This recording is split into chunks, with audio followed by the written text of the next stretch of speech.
We know from our research that such empathic understanding with a person, not about him, is such an effective approach that it can bring about major changes in personality. Some of you may be feeling that you listen well to people and that you have never seen such results.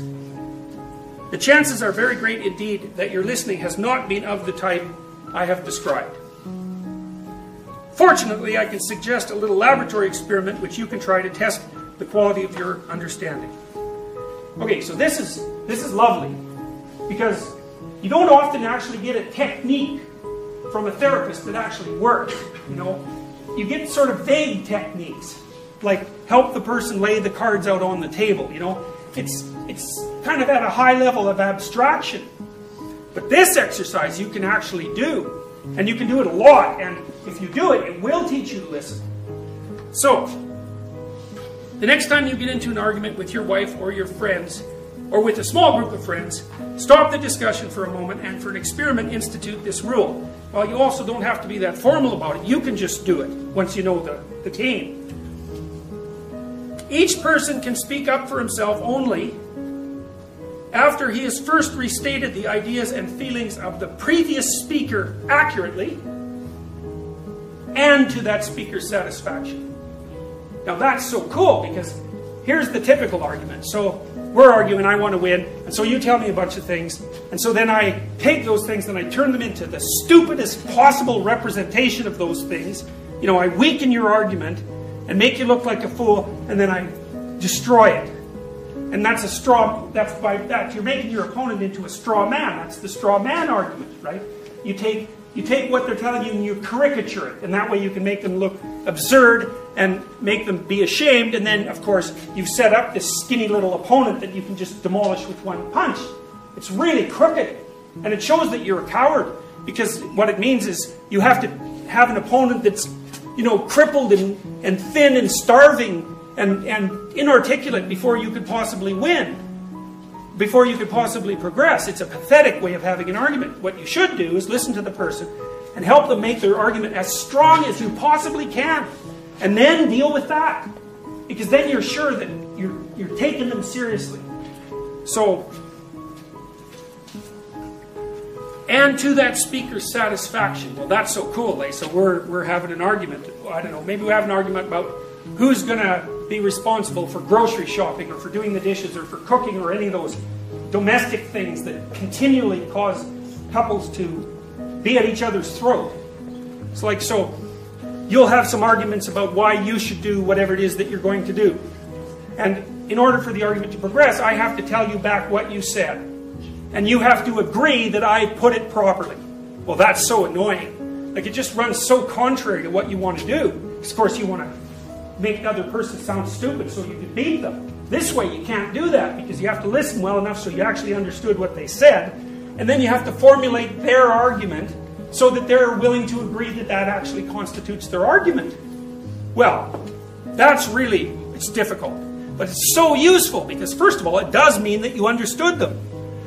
And second, it immediately indicates to them that you're not just trying to win. You're trying to listen. And then they're much less likely to get all irritable and angry at you, because at least you're trying to listen. You're not making them into a fool. And, you know, often when people are trying to tell you what they want, because they're all afraid of telling you what they want, because, you know, maybe they never got what they wanted in their whole life, you know, if they've had a history of bad relationships and poor parenting and that sort of thing. They're just bloody terrified to tell you that they might actually want something. And so, as soon as you indicate to them that you actually heard what they said, and you're willing to take it seriously enough to formulate it properly, well, then it's like one step towards trust. I see, you did listen. You at least know where I'm coming from. It's like, that doesn't mean you agree, you know. Just because you understand someone's argument doesn't mean you have to agree, but at least you know what the argument is. You see what this would mean. So one of the things Rogers does continually in his therapy, and I do this a lot, it's like I listen to the person, and they kind of go through a narrative, a spontaneous narrative, often following a chain of associations, as Freud pointed out.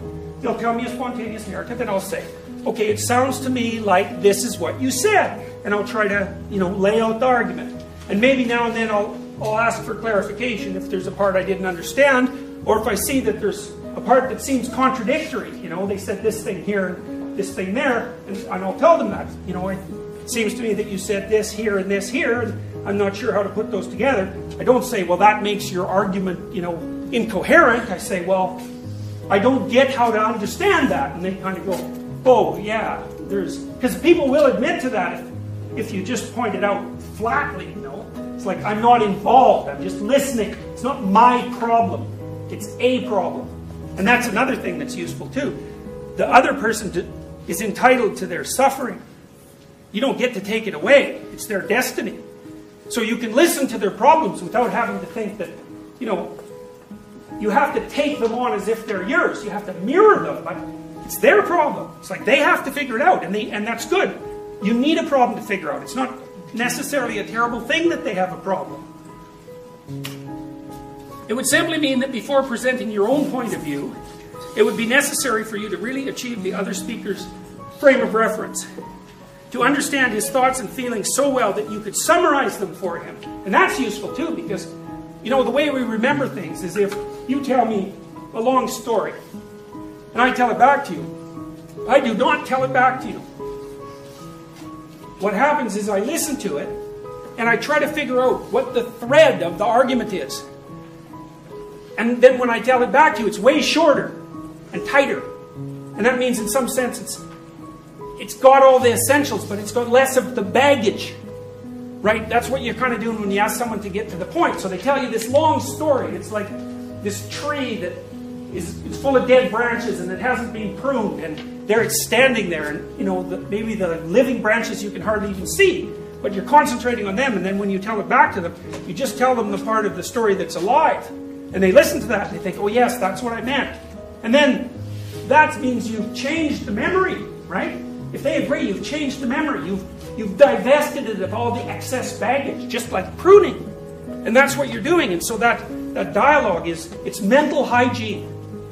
And that's what people do. You know, you've got to wonder, well, why do we talk?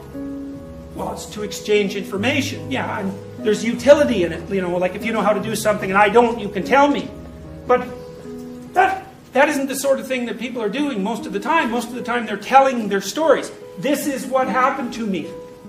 Right? And then the other person will say, well, this is what happened to me. And there's this mutual attempt to organize. That's how people are organizing their brains. We organize our brains by talking. And so if you don't have someone to listen to you, well, especially if it's over a few decades, you're going to have a brain that's like a whole forest of trees that it needs a forest fire. It doesn't need just some, you know, trimming. It's really in trouble. So you need to have someone to listen to you. And the best way to get someone like that is to find a bunch of people and listen to them. Because, you know, of course, then that's a friendship. That's a real friendship, you know, because you're both trying to move towards a better place, whatever that place is. And it's a great relationship then.